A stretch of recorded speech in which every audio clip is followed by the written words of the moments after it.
Welcome back to the Comics Cube, everyone. Today I am with my friend JV Tanwatko, the writer of Third World Power, Mythopolis, and War of Whispers. JV also runs Comic Book Lab. JV, can you tell us what Comic Book Lab is about? Comic Lab is a service that creates comics for clients. So we can do anything from print, digital, anything like perhaps webtoons, and we do all sorts, different genres. We've done corporate comics. We've done comics for individuals. So we run the whole gamut, and we can start from your idea. If you have just a germ of an idea, we can run with it, or we can propose you our concept for your story. So yeah. So it's very flexible. Today is very exciting because we will be flipping through the first volume, and so far only volume, We are patiently waiting for the next one. of Echolands by J.H. Williams III and W. Haden Blackman. We're going to go page by page, and so let's get to it.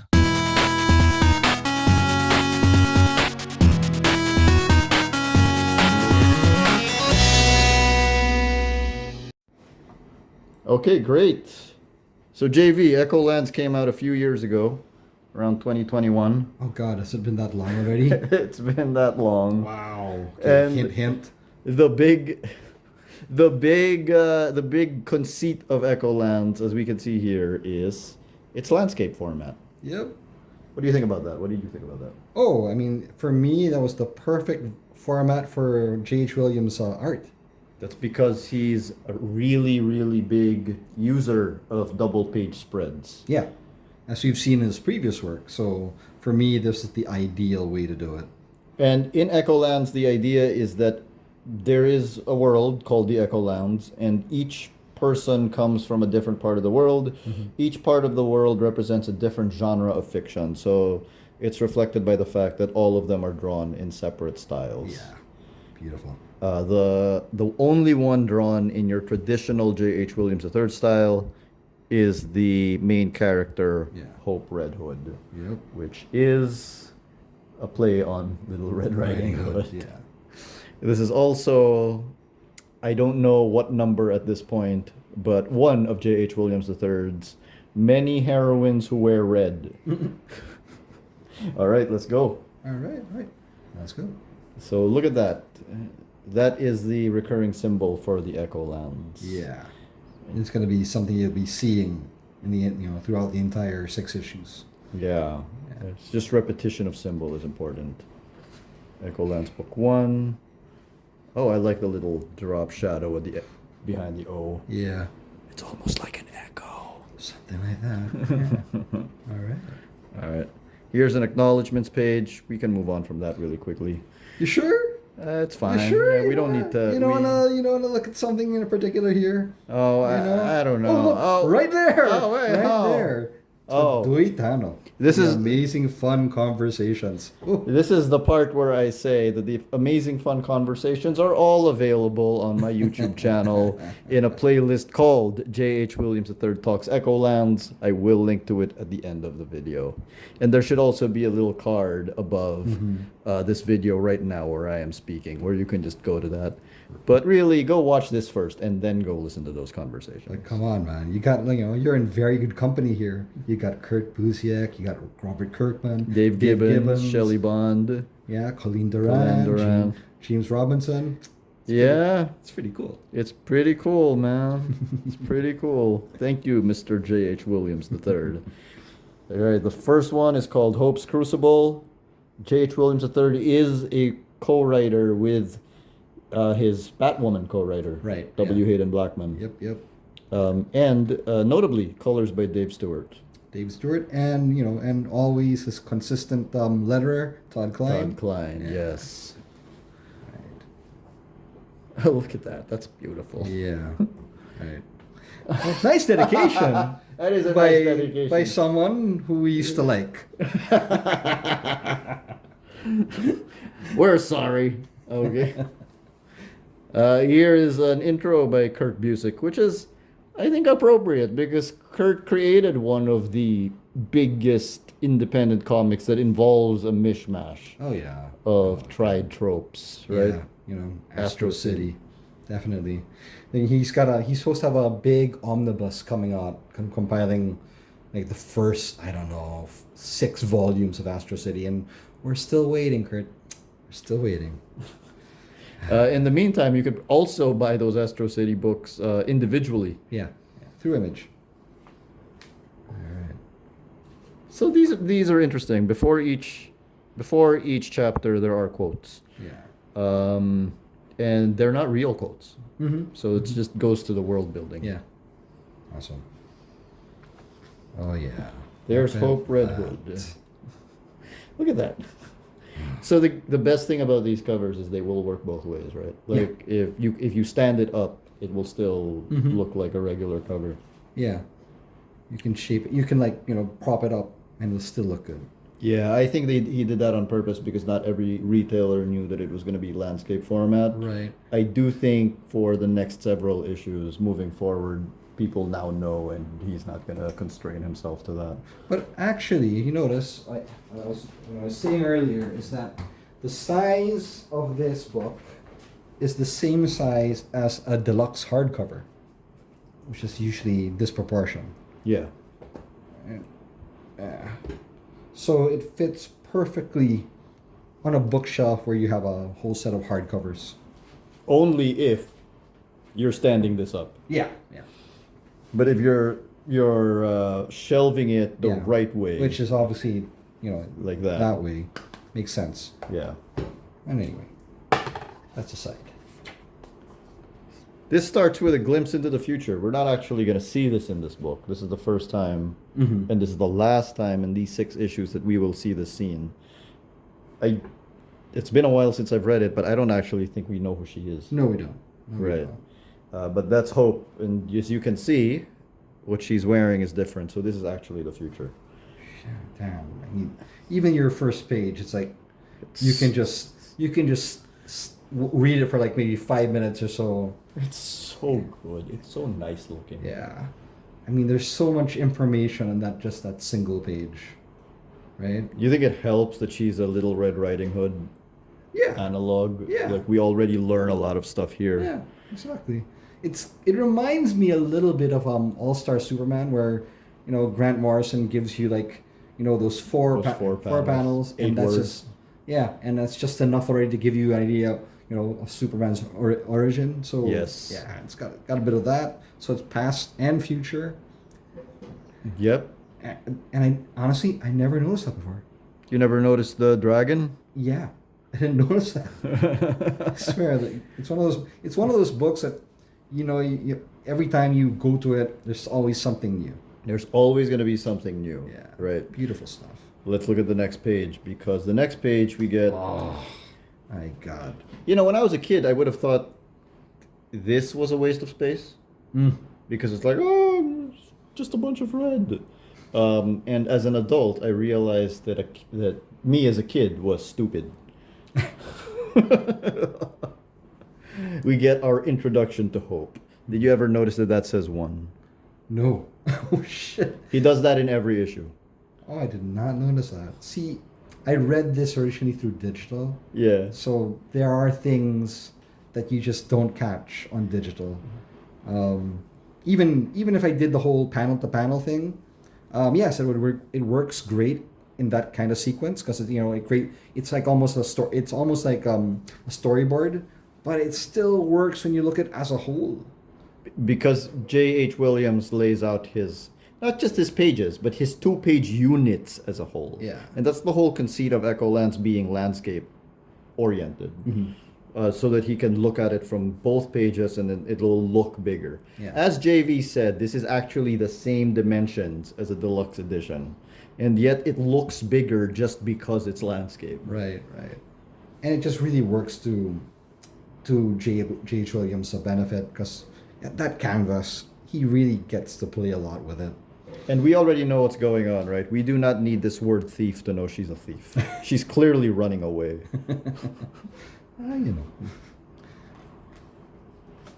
Oh my God! Jesus. This is our first view of the Echolands. So this is the wharf of San Francisco, and you can already see the different styles that are being used. Some people are painted. We have some line art over there. Some Yeah. people are in black and white. We will find out later on that the black and white guys come from a place called Horror Hill, home of 70s horror creatures. Yeah. I mean, although I have seen him do a mesh of styles in his previous books, you know, but this is where, I don't know, he really goes all out. I think the mesh of styles in the previous books, so one example that nobody really mentions anymore is Batman the Black Glove, Oh, yeah, yeah. I just read that recently, though. where they introduced the Club of Heroes. They reintroduced the Club of Heroes who hadn't been seen in 40 years at Yeah. that point. And he draws each one of them in a different style. So there's a guy who looks like Dave Gibbons drew him, a guy who looks like Steve Rude drew him, etc. And what that makes me feel like is that all this time those guys were having adventures in their own On their own. in their own comics, and that's what this makes me feel like. This makes me feel like this guy came from somewhere, that guy came from somewhere. You know what else is interesting, and you only know this if you look at the raw cuts, the black and white cuts. Some of these are painted directly by Yes. JH, Oh, yeah. I've seen those. so not by Dave Stewart. Yeah. Yeah. Oh, my God. It's I think this is a direct JH painting. I really feel, even from just these 2 pages alone, his world, he's the master of world building. Because, like you said, it's all about, like, if you look at a single character, you can already see so much about the character's personality and Yes. their history. So, yeah. And you know they don't fit together. Dude, looking at this page, how great would Echolands be as a role-playing game? Oh, yeah. Oh, God. It would be amazing. Amazing. I'm a sucker for cross-gen stuff, so yeah. Yeah.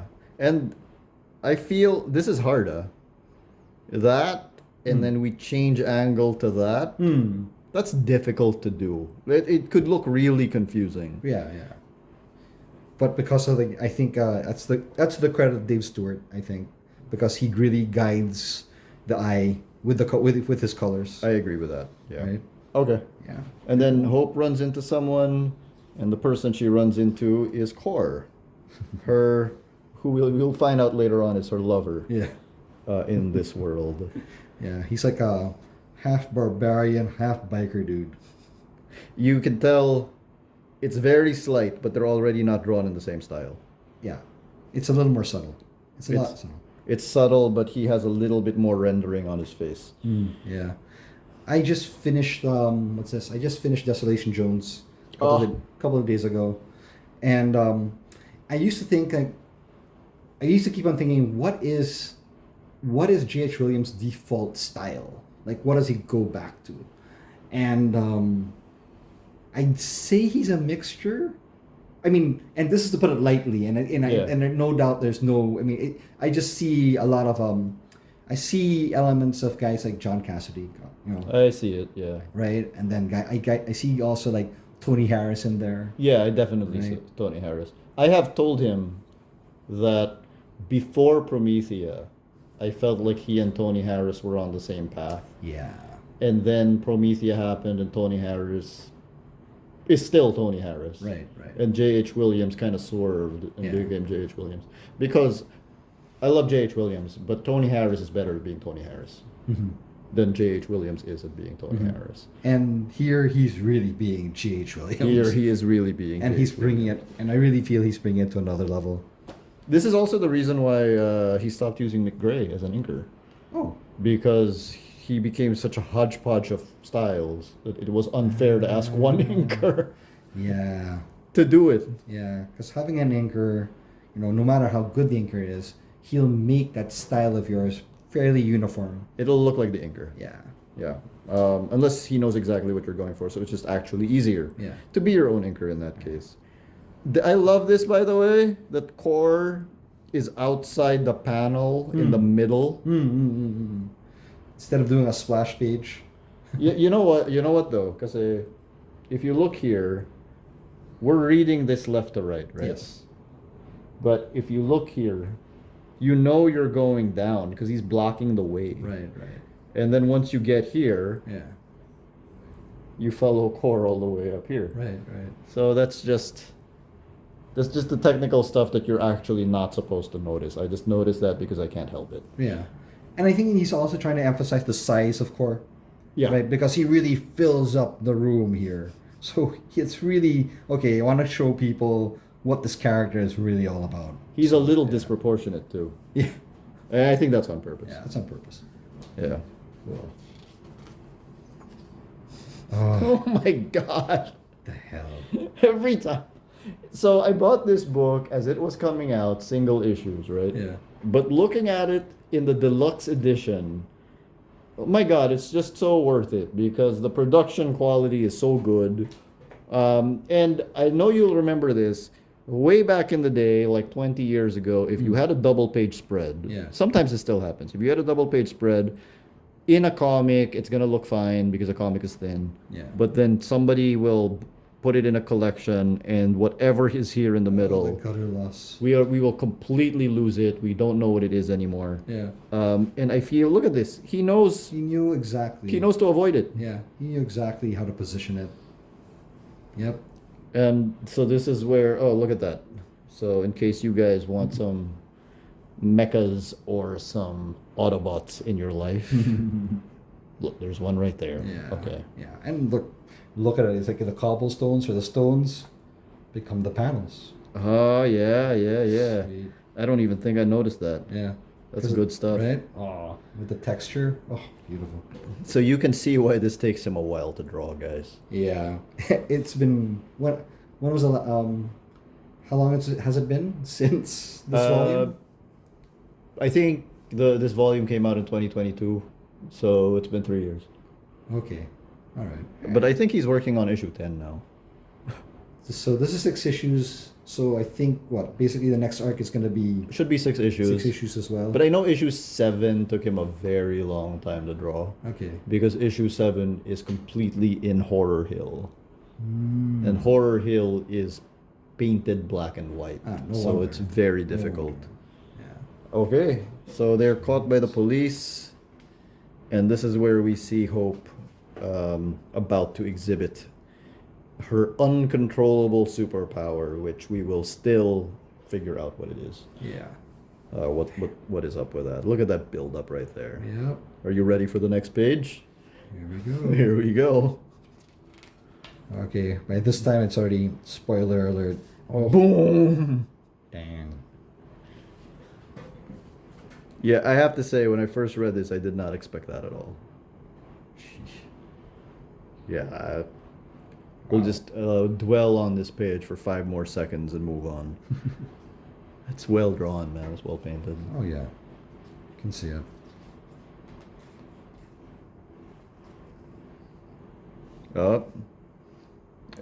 Yeah.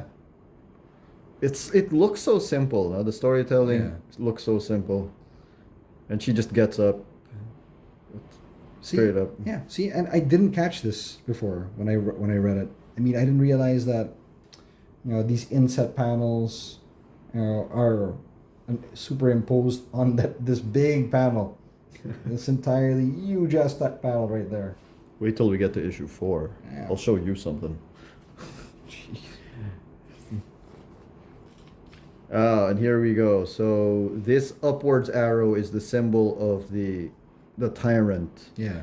who runs this place, the San Francisco. If not the Echolands. I'm sorry, it's been a while. I think he runs San Francisco. So it's authoritarian. My problem with that is that the real world has shown us that real world authoritarians are worse than fictional authoritarians, but there's nothing we can do Yeah. about that. Well, that's why we have the escapism, where you can actually get those fulfilled. Your fantasy fulfilled by getting those tyrants' asses kicked. Yeah, so the authoritarian's name is Teros Demond, and this is his daughter. Yeah, beautiful. Oh, now we're following this thing around. Just guides our eye. So this is Hope's group that we will be following throughout the rest of this adventure. And it serves, and shit, I didn't know that. The panels are windows. The panels are windows. Huh. You know what that says? They are exposed. Nice. What does that mean if they're exposed? Could they be the victims of a soon-to-be surprise attack? Oh. There you go. There we go. There is a panel in Watchmen, issue 1, where Rorschach is visiting Dan Dryberg, Okay. and we see them right through the window. And Dan Dryberg says, "We should go downstairs. I feel exposed." Which you are, because you see them through the window. Through the window. Okay, that's pretty. But that just takes it to another level. This cowboy dude, I was gonna say I didn't remember his name, and that's because he's dead off the bat anyway, Yeah. and therefore unimportant. Although he's got a very Mobius vibe about him, I feel. I see it. I see the Mobius vibe. Right. So this guy, I can't quite place the style, but one of her other teammates is going to also have a Mobius vibe. Dina. Okay. Nice. I love that sequencer. That's just good stuff, man. I want to go back to this like really quickly. The next one. Yeah. So, if you take a look at this, this is one of those things only comics can do, because these are uniform panels essentially. Mm-hmm. This, all of a sudden, it's like your screen Yeah. shrunk, which, Yeah. unless you do that effect in movies, it's not the same, because we're aware of the surrounding screen that you're just not using. So this is one of those only in comics things. Yeah. Okay. And then a fight ensues. Oh. It's a well-drawn fight. I don't really have anything to say. All I can say is, oh wow. I mean, this is stuff that rivals what George Perez can do, That's true. That's true. right? And George wouldn't be playing with panel structure like this, I think. No, he wouldn't. He would have one big panel and Yeah. draw everyone in it. Yep. So I mean, like for him to like do one big panel and still have some sequencing, it's just impressive. Just so good. And then there's the bad guy who is made of magic, and she looks creepy.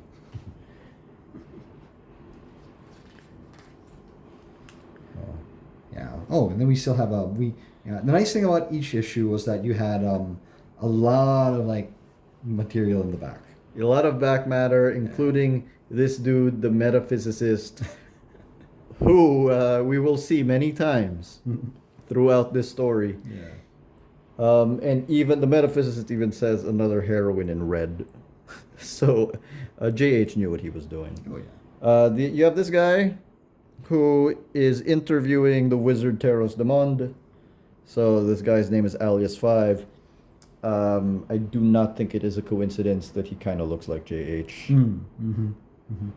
Love that name, man. Terrace Demon. I mean, like, how to tell your bad guy is a bad guy. Terrace Demon. It's like, okay. Oh, another thing to watch out for. These E's show up all over the place. And I have been told that they mean something. Oh, okay. And I think the different E's mean different things. But if we can spot them, then we shall see. Okay. Okay. Has to do with echoes, I guess. Well, This is fun too. Oh, this is great. Here we go. Very cute. This, I mean, that's what writing a story is like. Yep. Do you think they will like it? It doesn't matter. You're not putting it back now. Also, did we see Betty? You will find Betty, I assure you. She is Okay. she is in one of these She's in scenes. here. Okay. She's an Easter egg. Nice. Okay, so now we're on to chapter 2. Here's another vision of the future. It involves core, and another one of those covers that work both ways, whether portrait or landscape. Beautiful. You know, it's been a while since I've read this also, and I just didn't occur. It didn't occur to me that I thought all along that this was set in the past. These shots. Oh no, these are all in the future. Wow. And they are things that are yet to happen. Hmm. So Right. and you see a lot of Kirby dots there too. Yeah. That will foreshadow certain people we will meet. Mm-hmm. Oh man, this makes me want. This makes me want to read this thing all over again. I know, me too. Jesus. I've read this like 3 times. Up. You see the number 2? Yeah. Oh, now I see. Now I see it. Yeah, it's good stuff. Same. You will not touch her, you fascist slag. It's great. Up. Oh, I love that. Brilliant. Big fight scene. You cannot hurt her that way. No, and look what he's doing. He's intermingling the sound effects with the panels. Yeah, the sound effects are the panels. Yeah. She is in the sound effect in- and she is kicking him out of the sound effect. Right. I mean, the sound effect is actually, emphasizing that she's being cut with the axe. Guys, this is called problem solving because you want to have the sound effect and you want to have the image, but you Yeah. also have a limited amount of space. Yep. So this way, by doing that, you're able to do all of those things. Yeah, hit 2 birds with 1 stone. Great stuff. So this is Rabbit. That's Dina. She is the other Mobius-inspired character. This dude reminds me of something like Dick Tracy in a Dick Tracy cartoon. Dick Tracy. Yeah, Right? Castor. Because of the hairstyle and the shape of the head. And you know what I realized when he was drawing this? Why he looked so weird. I realized Dick Tracy. I could be wrong. I have not read every Dick Tracy thing. I've actually not read many Dick Tracy things. I don't think I've ever seen Dick Tracy drawn in anything other than side view. Okay. Yeah. Not sure either. But Yeah, like, because yeah. I just think of his nose every time. Yeah. Okay. All right, so we blow up, and there's the wizard, Terras Demond, and he looks like a completely normal person, which I thought was a really interesting twist. I don't know, man. He's got some similarities. The orange hair. That consistent frown. Does that remind you of someone? I have no idea who you could possibly be thinking of, but my point is just that like I expected him to look weird like the other villain, his daughter, right, right. But I guess that was trumped by the surprise of his relative normalcy. And that's to say it lightly. Oh my God! Look at that!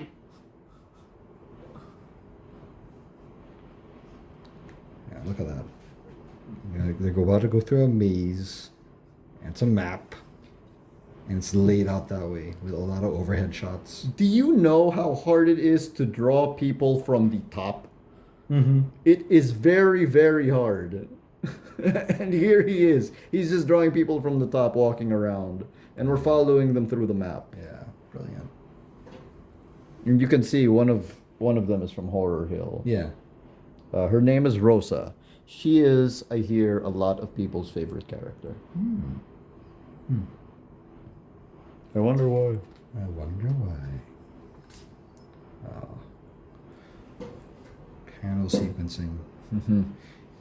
I mean, that's the impressive thing about J.H. Williams. Aside from he does these great splash pages, a lot of I'd say a tapestry of art. Mm-hmm. He's still telling a story through that tapestry. And for me, this is a perfect example of doing proper sequential storytelling. We know what we're looking at, in which order. Yeah. We're seeing this dead body. We're seeing that hand. We're seeing, the wreckage. Yeah. And then we're seeing that little sphere leave. For everything he does, as innovative as he gets, I'm never lost in his storytelling. Right. Right. And if- that is impressive. Yep. And I just feel that nothing is ever wasted in his work. Nothing. Absolutely nothing. And we But still, you know, the brilliant thing is that way he only draws one image. But Mhm. it's like you drew multiple sequences, but he Right. only really drew one image. Yeah. Right. It would be so easy to be lost here. So credit one to the fact that he shows you where to move. Yeah. Even he has arrows built into the setting, but the other person who deserves a lot of credit here is Todd Klein. Mm-hmm. Yep. Because all that would change it is if any of these balloons Right. were wrongly placed. Yep. But we see that Very all the way strategic. there. Right? And then we end here. That's when we see this arrow. Yeah. Just Todd Klein, ladies and gentlemen, the Oh, world's yeah. greatest letterer. Oh yeah. I once joked that the Eisner Award for Best Letterer should be named the Todd Klein Award, and he should be ineligible to win it. Beautiful stuff.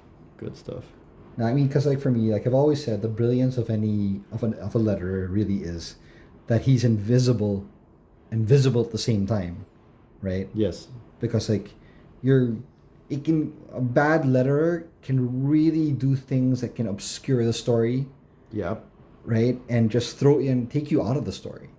And I Klein- should not notice the lettering. Yeah, you shouldn't. But Klein says, no, you should also admire the lettering as well, right? So, But I can guarantee you, before we said a lot of the credit should go to Todd Klein, almost none of our viewers were thinking, what great lettering placement. yeah. Which is good. That's his job. Yeah, that's his job. Can you imagine being a letterer? You really have to have no ego. Mm-hmm. Yep. Oh, and here we're getting a robot scanning everyone. Robot kind of looks like BB-8, and it tells you several of the lands around the Echolands. So Yeah. we have the Nassau Islands. So I assume that's where the pirate genre comes from. Mm-hmm. Cord is from Genghis. Genghis. Oh, so yeah. he is supposed to be a Hun. Yeah. Red Riding Hood. Mythwood. Hope Red Hood is Mythwood. Mythwood. Which I would like to see more of Yeah. Mythwood. Oh, Old see. Chicago. Old Chicago, of course. He's a mobster. Horror Hill. We do not know where Rabbit comes from. Yeah. And She's also from Mythwood. I believe Dina is a they. Yeah, Okay. because we are not sure what Dina is. Yeah. Non-binary, it says so. Yeah. Dina is non-binary, but also we're not sure in the sense that we don't know. Right. We don't know Yeah. where Dina is from. Yeah. Yes.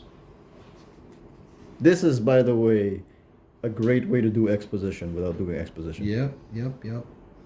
And like you notice it's like becomes a fairly standard panel work because he's trying to emphasize, getting into a bit of the backstory of the characters. Agree. And we see a guy named Bloody Gums. And this is one of those things, when you see something like this, that is JH painting directly onto the page. Wow, that's insane! Look how fine that is. That's paint. That's paint. That's brush. Yeah, that's paint. He does not do digital. That's crazy. And you know what else about JH? He does not do thumbnails. Yes. He does not do thumbnails. He does not do digital. Yeah, makes sense. Notably, this is Pier 32, and if you people have read JH's work from Promethea, that is a very important number. That is the start of a journey. And there are also 32 issues in Promethea, coincidentally. Okay. Yeah, that's right. That's what I was wondering. Okay, so that's 30. Does it end at issue 32? That's right. Okay, so the little robot thing goes crazy. Doc Ock style. Doc Ock style. And does some really nasty stuff. But even the crew, you can see they're all in different styles. Yeah. I don't think he runs out of styles too. I know. And it's just that you just feel that he really puts a lot of effort in even just like in the non-speaking characters. Really builds up the world. Yep. Beautiful stuff. Look at that. Look at those panels, man. He really likes doing water. Oh, okay. You can tell. He really likes doing water because even Batwoman, there was a story called Hydrology. Okay. Right? Oh yeah. No, that brings me back. But yeah, but it's like he's really emulating like ripples in the water. Yes. And again, this would be so easy to make confusing. Yeah. But I have no loss of clarity for the storytelling. Nope. No. So basically, we're always, we can't help it. We keep on gushing about JH. Honestly, I don't know. Is there anything the guy can't do? I don't know. So we see the metaphysicist again and the continuation of that interview. The interview with Teros Demand. This is so great. Kind of reminds me of I remember there used to be how was this a cartoon, a strip in Criminal. Yeah. Right? Yeah. So it kind of reminds me a little bit of that. I wish they had done more of those strips in Criminal, but yeah. The one made by Jacob Kurtz? Yes. Yes. That's the one. Torch Grinder's Casino. We will actually meet Torch Grinder, I think, in the next issue. Or the next couple of issues, we will actually meet him. So more quotes. Referencing Fourth Realm. Oh, that is Torch Grinder. So this is a character named Romulus. So he is from Fourth Rome, right? So if you're aware of the King of Comics, Jack Kirby, he is emulating Jack Kirby in this style. Yeah. But also, Jack Kirby created a property called the Fourth World, which is the new gods. Yeah. So what would the gods be like if they were made today? This is Romulus of Fourth Rome. And if you're aware of your Roman history or mythology or whatever, if there is a Romulus, is there a Remus? Yeah, I'm not so familiar with Roman history to that point.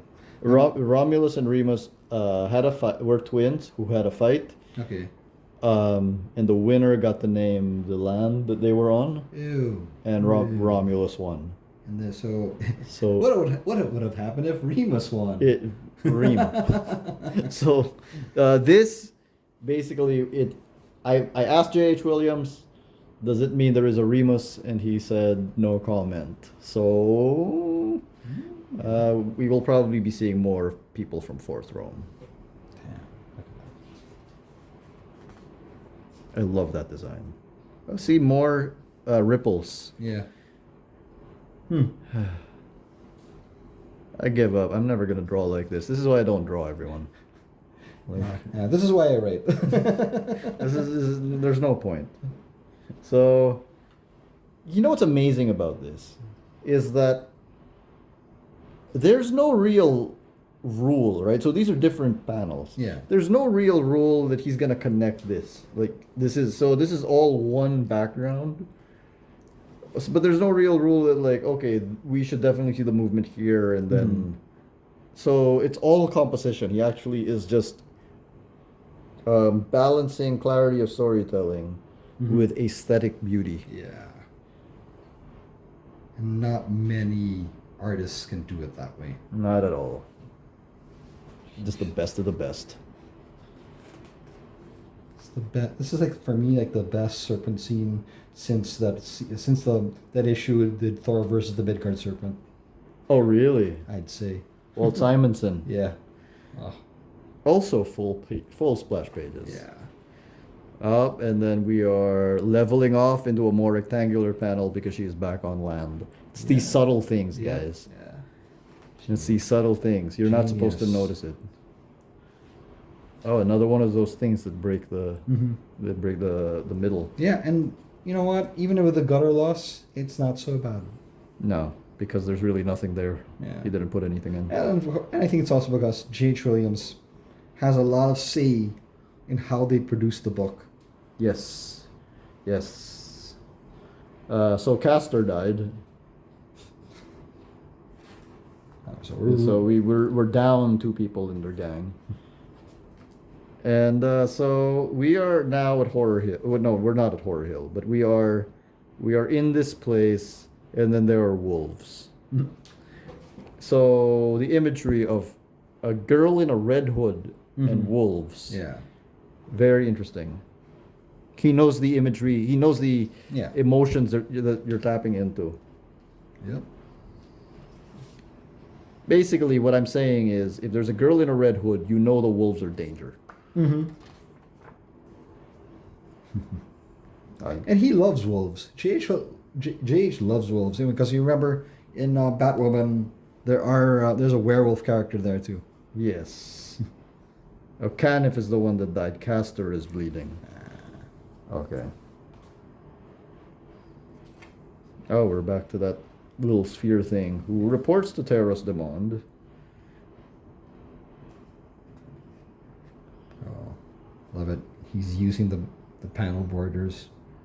To just lead you in. Yeah. Oh my god, it's so good. How can you not take a while to draw this? It'll be worth the wait. It's definitely gonna be worth the wait. So here's Romulus in Treasure Island, which, if you're unable to tell, Treasure Island is drawn from a different style than Romulus. So the details on Romulus are different from the details on this wood thing. Mm-hmm. So what that says is Romulus is not originally from Treasure Island, because he is from Fourth Realm, Yeah. and neither are these guys. Obviously, these guys are more obvious. Dead giveaway Yeah. with the grayscale and all. And turns out Romulus and Hope know each other. Romulus is not happy to see Hope. Fill in the blanks. Yeah, but it works. And even though you have different styles, I don't know how he does it, but it's still somehow he's able to like make it all fit in, I have no idea how he does it. right? It just fits. Oh, wow! Look at that. Like you're saying about like how he loves water. For me, that just shows it. He likes water. And you can see it. Like, you can see the exact point when they go into the water.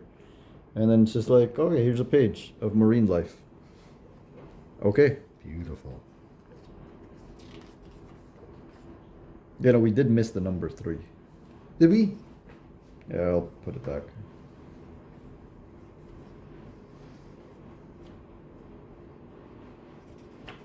Must be right about where. Where Canif died.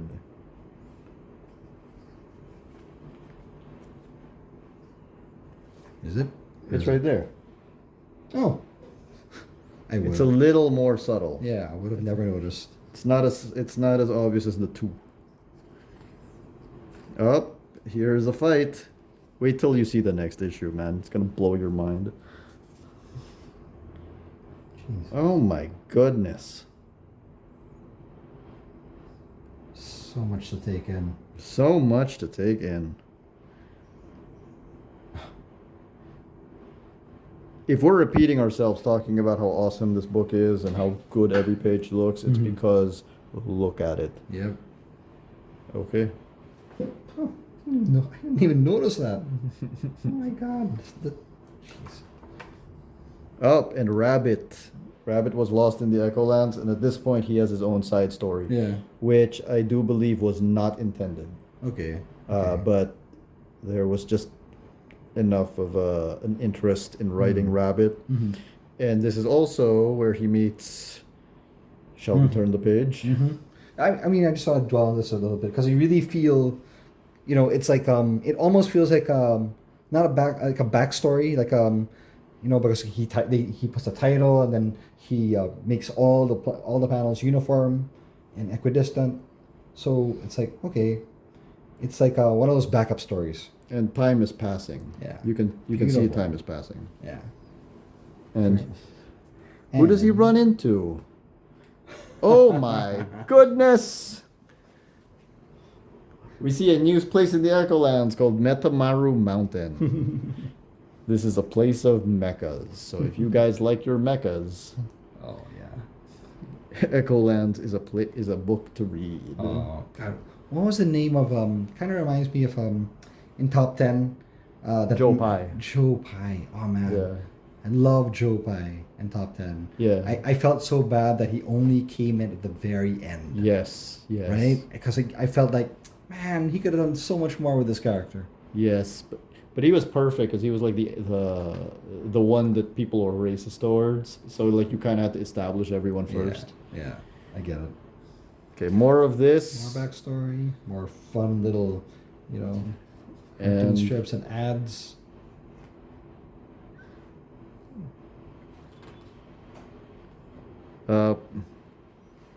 what's the metaphysicist doing there? It's I think this is his first time to show up in the actual In story. the actual story, that does not usually happen, and there's hope.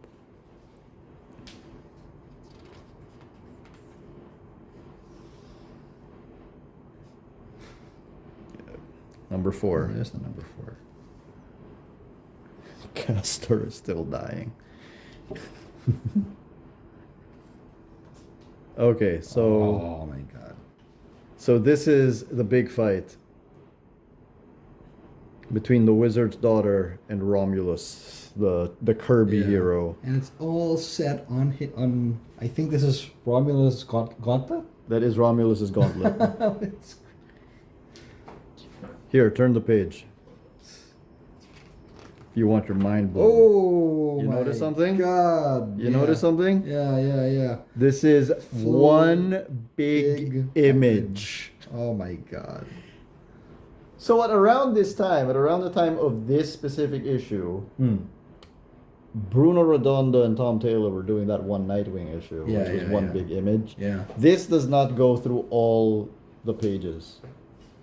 This is not one big image to all the pages. Yeah. But it is one big image to I think half of these pages, which is still amazing. It's crazy. I am the daughter of Teros Demond. He forged me. I am the unbreakable weapon. I am the enchantment that can never be dispelled. That is great. Yeah, I mean, yeah, you have to give credit to Haden, to his co-writer. Yeah, you do. Although I don't actually know who writes the dialogue. I think they split it. Yeah, but I mean, I've seen him on a he did a Marvel comic on his own, with Michael Del Mundo. It's by it's Elektra. Elektra. Yeah. And I thought, hey, this guy's pretty good. He is pretty good. He's a pretty good writer. And the other thing is, Haden is a video game writer. Right. Yes. And I think for a book like Echolands, that probably really helps. Oh yeah. Because you're managing so many different bits. Was he doing was he doing Star Wars? I think so. Yeah. Star Wars video it game. was or a Star Wars something? video game. Yeah. So yeah, that makes sense because he'd be have to handle a lot of characters. Oh, so good. Beautiful. This is a sound effect. Yeah. Did he do that sound effect? It says sloosh booble. Was this J.H. Williams? Or I actually don't know. So when Yeah. it comes to the sound effects, because they are so like seamlessly in, I don't know Yeah. if JH did any of it or if that's some of it is Todd Klein. Yeah, because I can't help but feel that these type of SFX is really J.H. Williams. I'm sure Klein had his share of sound effects, but I'm pretty sure I think like this. That's gotta be JH. I don't know. Maybe if we look at the raw cut. Yeah. Oh, look at that! Oh, I didn't even know that because right there inside that underwater Yes. train, and That's them. That's them. That's the Oh my this is the God, stuff that's that surrounds It's an them. overhead shot. I said, "What is this? It's an overhead shot." Oh my god. Yep. You know, J.H. Williams is one of those guys who can do a 3D shot without doing actual 3D, Yes. right? This makes it come right out at you. Yeah. The only thing here that looks somewhat 3D is that thing. Yeah. And kind of Rosa. Doesn't need you don't need glasses for this. Jeez. Can you imagine like ending at that shot? Like Yeah. all of that, it ends Yeah. at that shot. Like, oh my god, what the hell? What's going on? Why are we going into Neptune? And we did. We go into Neptune. Right in. Scales. I never fish. noticed the scales before. I never noticed the fish before. Just amazing. He should do Aquaman. He should. He should do a prestige Aquaman graphic novel or something. Aquaman Black Label. Yeah. We'll go with that. Oh, look at that. Look at that mermaid. Evil mermaid. We Yeah. didn't even know. And she blows her up. Freaky looking. Up there goes Dina. And Dina has lost her arm. Jesus. Now you will notice Dina is drawn in a Mobius inspired style. Yeah. Her replacement arm will not be, and I think that looks Mhm. really cool. Mm-hmm. Okay. I love how, this is what you talk about, like, in terms of like using blank spaces for full effect. Yes, it helps you wait. Yeah. Ah. I don't even know what that is, and it looks good.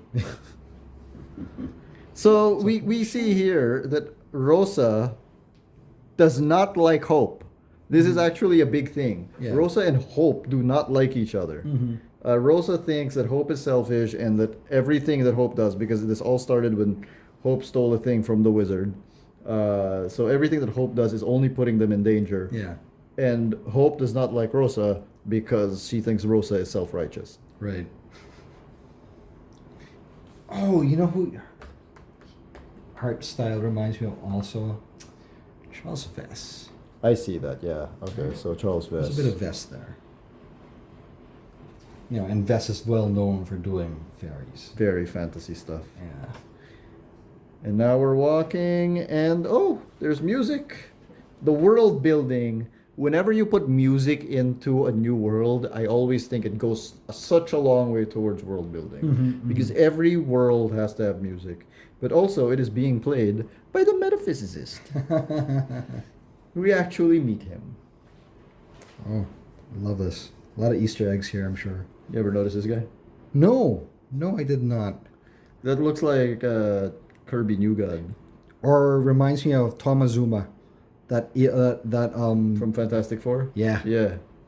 Also a Kirby. Yeah. But Also either way, Kirby. it's a Kirby. Yeah, it's a Kirby. Now we meet the metaphysicist, and the metaphysicist says it was fate. And look who's on top right there. The three fates. The three fates.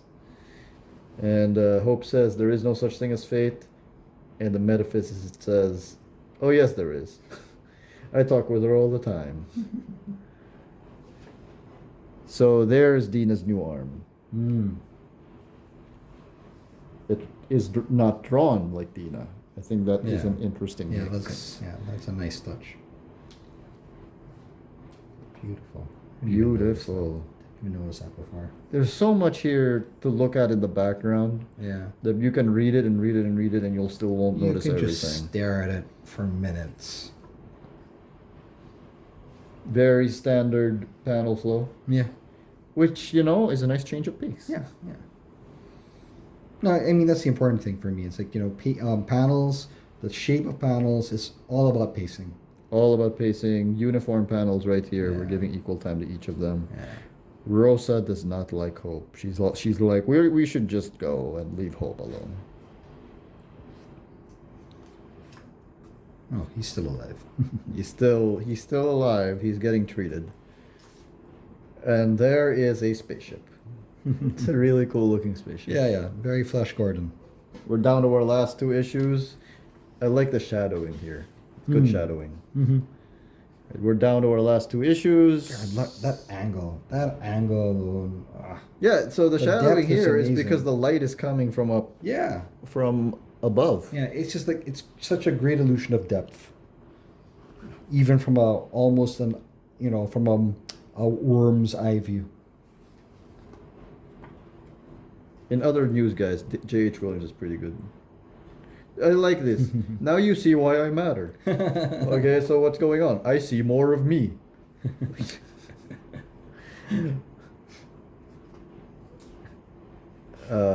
And at this point, Teros Demond is starting to get mad at Alias 5, so this is actually also important. Yeah, it's actually an important thing to read. Wait, we should stick to the map. We drew it for a reason, but this way is shiny. JV, as a writer, how often do you feel this way? Well, for me, it's always that struggle between, doing what the story demands and what looks pretty. Where do I want to go versus where should it go? Yeah, it's always a challenge. And you're trying to find a way to mesh the two together. So this is a very meta commentary on creativity. Yeah. Here we ego. So, because a lot of writing is all about ego. Chapter 5. Teros Demond is fighting. And there's a mecha over there. Another mech. But it looks like a Kirby mecha. Well, I see a little bit. Yeah, a little bit. But I also see I still feel the Transformers influence there. Yeah, okay. Right? Oh. Here's the wizard, Teros Demond. This part reminds me a little bit of John Cassidy style. I can see it. Yeah. I can see it. Rabbit. So we're actually starting with. Oh, this is oh wait, no, this is cut. Yeah, it's cut. It's like two stories going on at the same time. The main story is up above, and Rabbit's story is here below.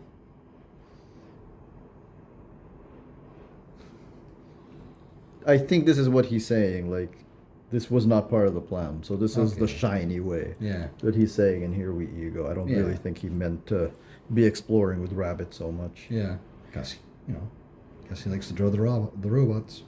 I mean, wouldn't you? Yep. So we learn here that how old Dina actually is. Rosa actually is. And the metaphysicist finds the axe with no name. There's so much to this world, guys. It's so much history. Crazy. The thing is, if you were writing historical fiction, I would not mind if this was the approach you took. Like, instead of starting from the very beginning of your story, you can just be like, oh, here is this artifact of historical importance. And then you can explain what that is as you move along, right? So even if you were writing historical fiction and not a fantasy history, I think there's lessons to be learned from a book like Echolands. This is where we learned that Rosa had a husband who has been dead for 500 years. He had the heart of a giant. He was probably a real giant. There's that spaceship. Yeah. And more from Rabbit in Metamaru Mountain. Yeah. There's Dina. Love that arm. Love that robot arm. See, that's like we just said. He's always able to find a way to mesh two different art styles together brilliantly. You want to see something else? The light falls on Castor a different way than it falls on Dina. Yeah.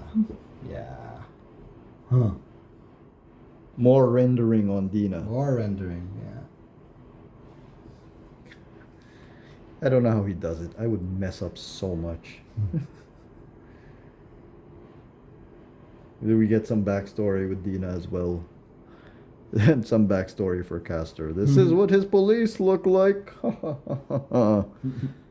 Definitely Dick Tracy inspired. Oh yeah. Oh, sexy times. Sexy times with Hope and Core.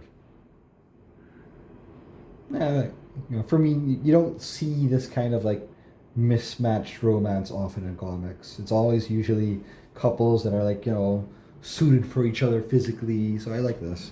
Mm-hmm. Yeah, you would pair somebody like Hope up with somebody more slim and with abs. Yeah, blonde or whatever. Yeah. Of course, the whole thing with rabbits getting very psychedelic. Up. Up. Nudity. Your readers are not you're older than, they're you're not Yeah. all it's not your thing's not an all ages thing, right? I don't think this is an all ages thing.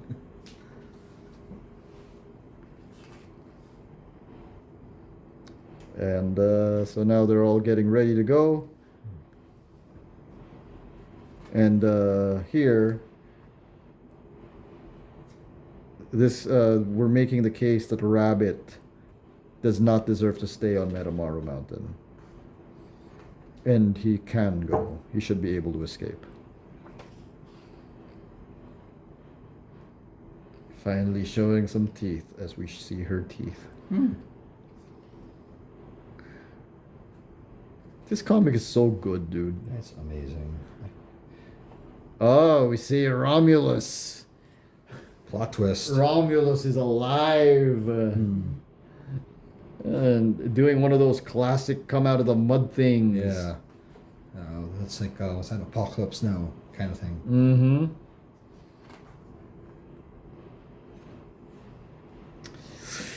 This dude looks very familiar to me. I don't know what you're talking about, man. Oh, wait. That's where I see the John Cassidy here. I see that. I Right? see the John Right? Cassidy. I think it's the details that he does, and then the coloring. R.I.P. by the way, John Cassidy. And Yeah. and Dave Stewart, I think, does a lot of his colors. Of his coloring. Yeah. Yeah. We see the power of Teros Demon. He just blows up these people's heads Jeez. just by thinking it. It's an old movie like that called Scanners. And here we see him talking to his daughter Iris. So here's the interesting thing. When this issue was first printed, Yeah. for some reason the printer omitted the dialogue balloons. So this Okay. was just a complete splash page where they're just Staring at each other. staring at each other. Okay. Oh, no. Oh. And I didn't notice something was wrong with it. I was just like, oh, Yeah, okay, okay. well, he found his daughter. Yeah, that's it. Oh, all right. At this point, Alias 5 is now captured And in prison. and imprisoned. And more meta commentary for creativity. I love that. What's that? I can't hear you or the sound of genius. And here, this whole quote thing has suddenly changed because now we are entering Horror Hill. Headmaster of the Gatekeeper Guild, Horror Hill Sticks. There's Castor, so this is really the future because that's the thing that they use to fix him. And we see here, again, this is another one of those things. This works portrait and this works landscape Yeah. because it's laid out in a circle. Brilliant. Love those Kirby dots. There's no substitute for Kirby dots. I don't care what anyone says. Okay. Beautiful. Okay, I'm looking for the 6. There it is. Is that it? Yeah. Is that it? There it is. That's Oh the my 6. God. Perfectly spotlighting the thing, the key That she that stole. Hope stole from Teros Demond. And Romulus has caught up to the gang.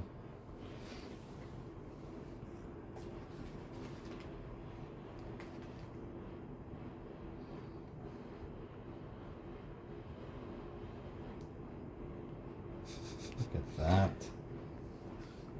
Rosa is a mad individual. She's angry. Did you not say you needed an army?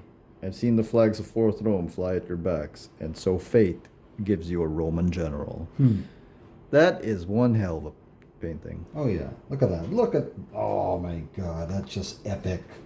I mean, it's such a small panel, but it's just so epic. Ugh. He's so good. I cannot wait for issue 7.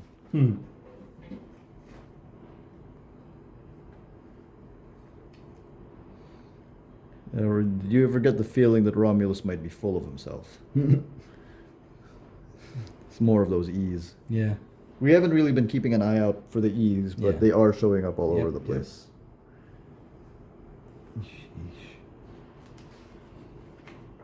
And now they are entering the spaceship. The next page is going to look really cool. Oh look at this. The smoke from the rocket, and then it starts to dissipate into the panels. Into the panels. And as they're entering the spaceship, which is vertical, by the way, that's how they enter. I don't know how he does it. Legit, I don't know how he does it. Because I do think that it would be very difficult for a writer to write this. Yeah. Right? I think you need to be a writer / artist. To do Yeah. it this way. Or you really need to be a writer who knows how to think super visually. Right. And then you're able to communicate that to your artist. Yep. That's why Frank Miller works with like a lot of like good artists. I mean, Yeah. and I feel that he enhances their work I because agree. he has that eye. Yes. Well, when Rucka was working with JH on Batwoman, Yeah. apparently certain scripts just, some pages just said something like, Jim, this is what we talked about on the phone. Okay.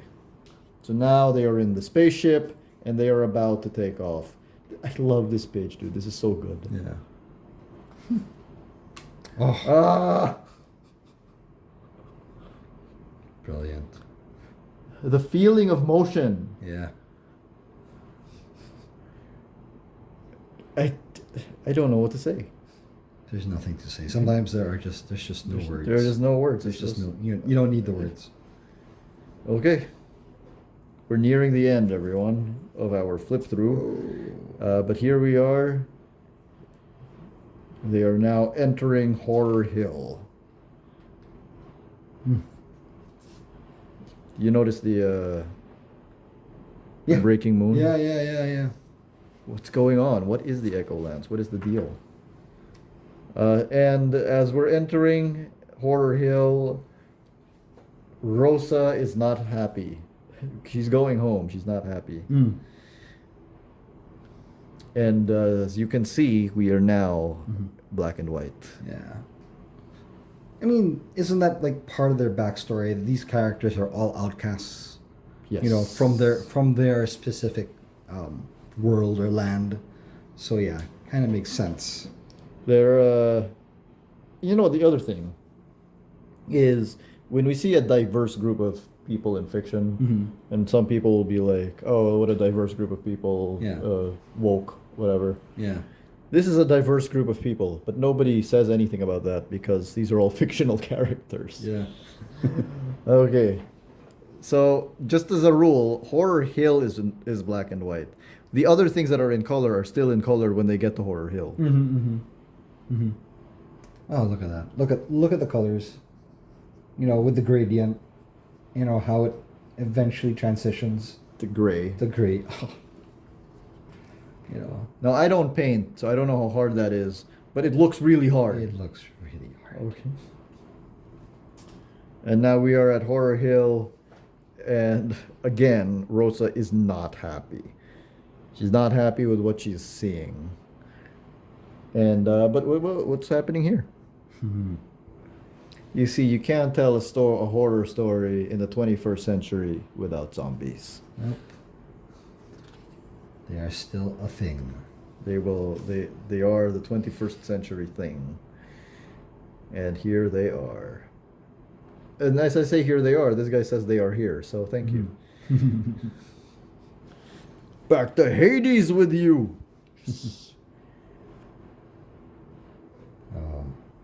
Wow. It's a lot of work, dude. Yeah. Insane. So now they're in Horror Hill. They're fighting all of these guys. But this is it. We're getting to the end.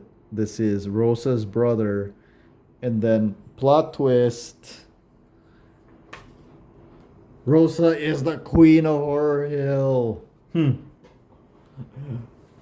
as you can see, Hope is not happy about it. Mm-hmm. Wow. Man, What a good... that's a hell of an ending. Yep. Nice. So good. And do you feel like a lot of these pages could just be framed?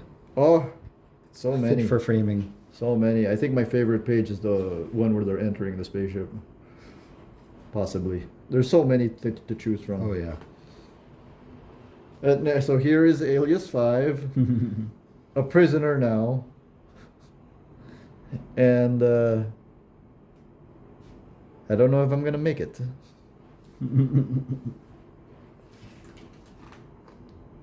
And one of the things that made this book special, aside from this, so these are the covers, right? Yeah. As we turn the pages on the covers, so we've seen most of these covers. There are variants. Yeah. And then there are variants of the variants. Yeah.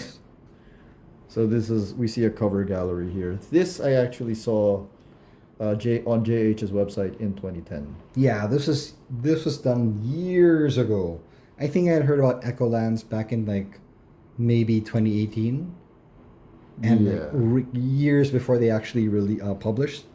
And I was eagerly awaiting for this book for the longest time. You know, they were already talking about doing it at Image, Mm-hmm.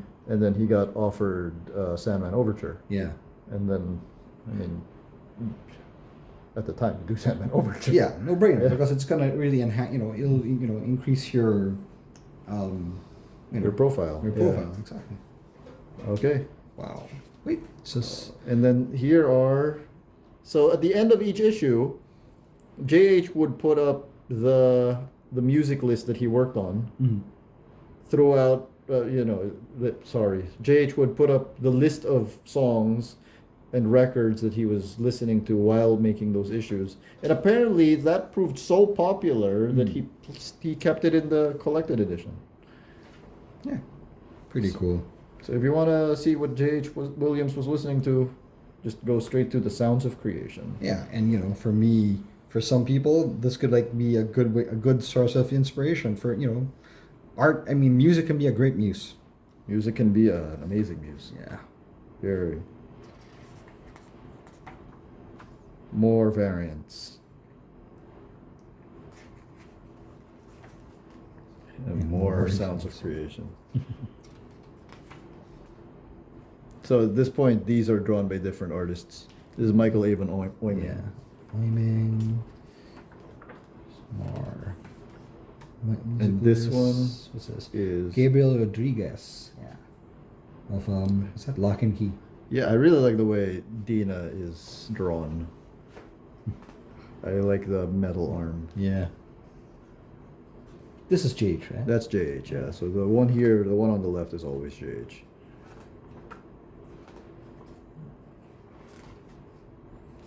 Oh, nice. Is that Langdon? Langdon Foss. Never heard of I'm him. not familiar with him. Neither am I. Nice though. It's a good cover. But I can never justify not buying the JH cover. Oh, for sure. Yeah. Oh, and I don't even need to look at the credit to see who that is. Yeah. Francesco. Francesco Francavilla. Francavilla. And perfect. He's the perfect guy to Absolutely. do this type of cover. Absolutely. Oh, look at that. See, I knew it. There. I knew that guy was painted. So is that guy. Some black and white stuff so you can see the process. Oh, that's my favorite now. The coloring really helps guide your eye too, because I can see why it might look confusing if it was only in black and white. So look, and check that out. So I think he does do some of the sound Some effects. of the sound effects. You're Yeah. right. You're right. Yeah. This is good stuff. Oh yeah. J.H. Williams does Kirby. Yeah, some of the sound effects he does sound. Look at that. Look at how different that looks. Yeah. But he fits. It fits. This has got to be one of the biggest establishing shots I've seen. And all credit to Dave Stewart for making all of those things pop out. Oh, there's the Marvel. metaphysicist. He's painted. I may like that character.